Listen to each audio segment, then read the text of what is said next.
Well, hello. I am Pastor Will Cole, pastor of St. Matthew Lutheran Church in Millerstown, Pennsylvania. We're affiliated with the Association of Free Lutheran Congregations, and welcome to Answers with Pastor Will. So today's question is, what is God's answer to racism? Certainly, racism has been a part of this country for a bit, and especially as of late, you have a lot of media talking about racism and how this country is systemically racism, which, by the way, I disagree with. But let's talk about it. What does the Bible have to say about races? Where do the races come from?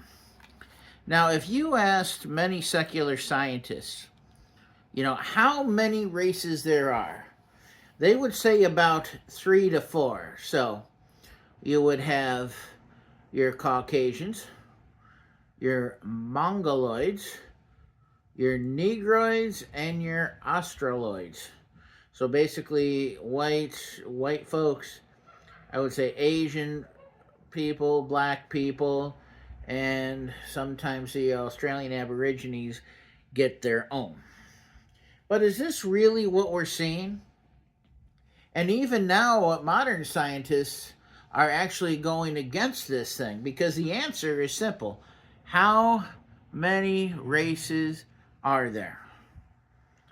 I'll give you a clue. It's less than 2.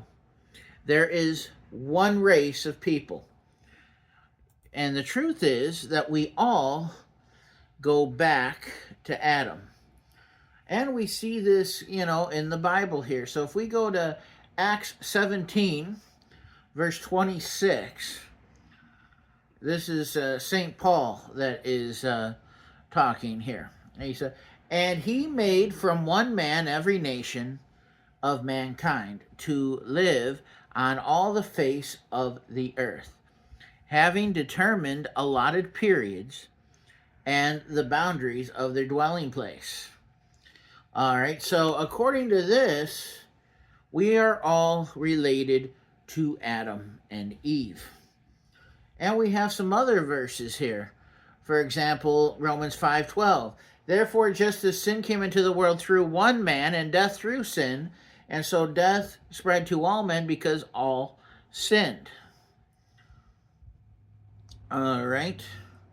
So, if we all go back to one man, how come, we all look so different? Like take skin color. How many skin colors are there? The answer is 1. There's one skin color, and that is brown. We call it melanin, right? So, someone like, say, my wife, who is black, she would have a whole lot of melanin. So she has a darker pigment. Whereas myself, I have very little. I'm as white as can be. And so, I would be white, and then our kids would be somewhere in the middle.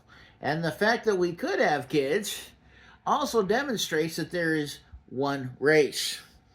All right, so then why do people look so different? Well, let's get into this. Let's talk about a little bit of basic genetics. This is going to be really basic, but I hope that this will be enough to give you an idea on exactly what we're talking about. So let me ask you this. What skin color would Adam and Eve had to have been? Well, let's take a look at this. I made this lovely chart here. I know it's high tech. All right. And so here we have big A, and big A, little b, big B, little b. So with this, let's let the capital letters represent dark skin, so black. And let's let the lowercase letters, represent white.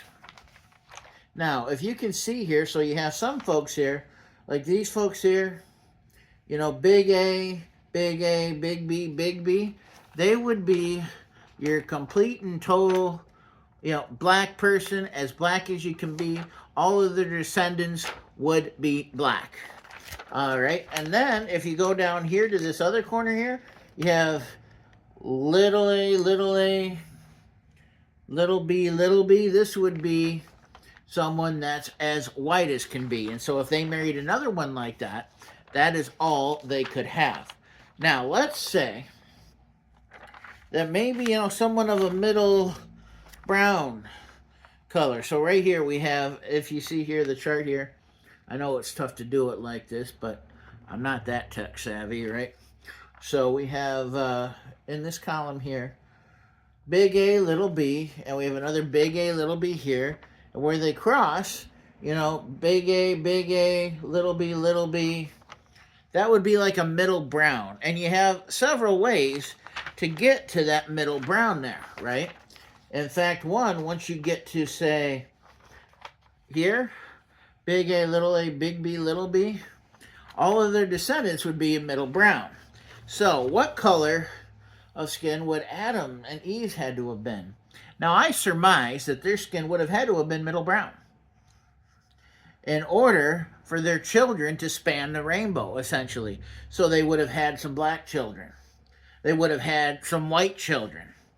And they would have had every shade in between. And that's where you get, like, say, big A, big B, little b, for example.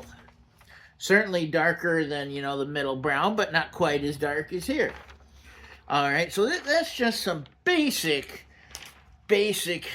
genetics here. So Adam and Eve would have had to have been middle brown in order for all of their children, the many children that they've had, to span the rainbow. So then why do we find, at least originally, people from different parts of the world with different quote-unquote shades? Well, for this, we would have to go to the Tower of Babel. All right, now, if you go to the book of Genesis, this is after the flood, right? So we're going to look around Genesis 11. So after the flood, the people were all gathered into one place. All right, in fact, Genesis 11, 1 says, now the whole earth had one language and the same words. And continuing, and as people migrated from the east and found a plain in the land of Shinar and settled there. All right, so you had all God's people, all people really, all people into one place. All right, now, God had given them the order to spread out and fill the earth. They didn't want to do that. So what did they do instead? They decided to build a big old tower, which they never did finish. Like they're, like they're smarter than God, and they're going to be able to go against them. So what did God do? God confused their languages so they couldn't understand one another. And so essentially, you had these groups of people, who had the same language, and they spread all over the earth, which still looked a little different than it does now, through land bridges, and the water wasn't as deep yet, that kind of thing. So they spread out. And these groups of people, within these groups of people, certain genes became dominant. It's why, for example, you find, black people in Africa and, in Northern Europe, white people, and, why, a lot of Asians are Chinese, Korean, Japanese, they have, their eye shape's a little different, right? It's just a trait. It literally is skin deep. The biological difference between the races with all the characteristics and, all the varieties that we have is much less than 1%. We're all Homo sapiens. We're all human. And this is a big point here, and it's also why we all need to treat each other with respect. We're all created in the image of God. So let me ask you this. And I just kind of alluded to it. Why should people be treated equally? Now, this is a big question here, and this is one that, man has wrestled with for a while. And I will go on to say this: the theory of evolution is not the origin of racism. In other words, racism did not come from evolution. But I do believe that the theory of evolution does rationalize it, especially in the beginning. So, Charles Darwin had a main book, commonly known as, The Origin of Species. However, the full title of that book, On the Origin of Species by Means of Natural Selection or the Preservation of Favored Races in the Struggle for Life. So think about this. If you've got favored races, then you have unfavored races. And, it was common even before his time where, if you were civilized, if you were a white European, or at least of white European descent, which means they saw folks like, black people as lesser people, your Indians, Native Americans, all of those. I mean, they were almost like second-class citizens in many cultures, at least for a time.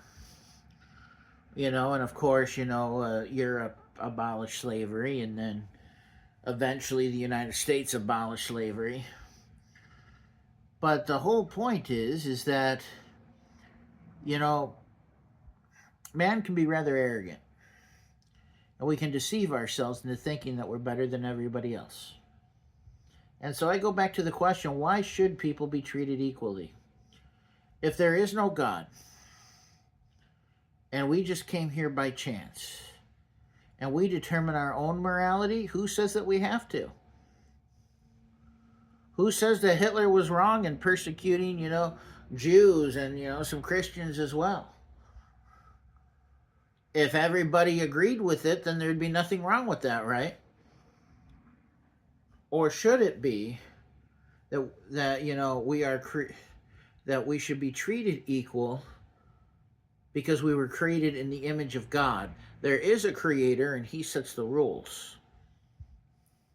And so yes, we respect one another. We are to love one another because we were all created in the image of God. Even with people that, disagree. Believe it or not, there's a lot of folks that disagree with me. Check out the comments on some of the videos. And some will, go to insults and everything else. We still love them. And I pray that they come to the knowledge of the truth. Ultimately, the truth of Jesus Christ. Our only source of salvation. Who came down from heaven, born of a virgin, to pay our penalty by dying on the cross and raising on the third day so that we could be with him. That's the ultimate goal here. And that's really the whole goal of apologetics. Why do we believe what we believe? Now, that doesn't mean that, that if you believe in evolution, you're automatically going to hell, because faith in Christ saves. However, the two theories do not go together. Evolution and scripture go together like oil and water. And even the secular evolutionists will admit that. Their whole point is, you're right, they don't go together. The Bible's not true. Throw it out. Where my belief is that the Bible is true. And I believe that the Bible is without error. And apologetics just simply confirms it. Science, biblical archaeology, there's all this evidence. And we'll talk about some more of that in coming videos. All right, so, on the whole racism thing, we're all created by an almighty creator in the image of God. All right, we all go back to Adam. And so the differences in the quote-unquote skin colors, and even now, a lot of modern scientists will agree, the differences are cultural, not biological. And again, what's the proof of that? Hey, I got kids. I'm white, my wife's black, our kids are in the middle. And it's a beautiful thing. God created us to be different. We're not all supposed to look alike. He's given us different personalities. He's wired us all differently. I mean, the differences we have are to be celebrated. You know, and so I encourage everyone to be who God has created you to be in Jesus Christ. All right. So if you are going to be in the area here of Millerstown, half an hour west of Harrisburg, I'd like to invite you to come to our service. Every Sunday morning, 9 a.m., we have Bible study and Sunday school. All right. And then at 10, we have our worship service. Feel free to check out our website, stmatthewpa.org. And on there, under the Answers with Pastor Will tab, if there's a question that you'd like me to answer, you can hit the Contact Us button and send us out an email, and I'll be happy to answer it. All right, so until the next time, God's blessings to you.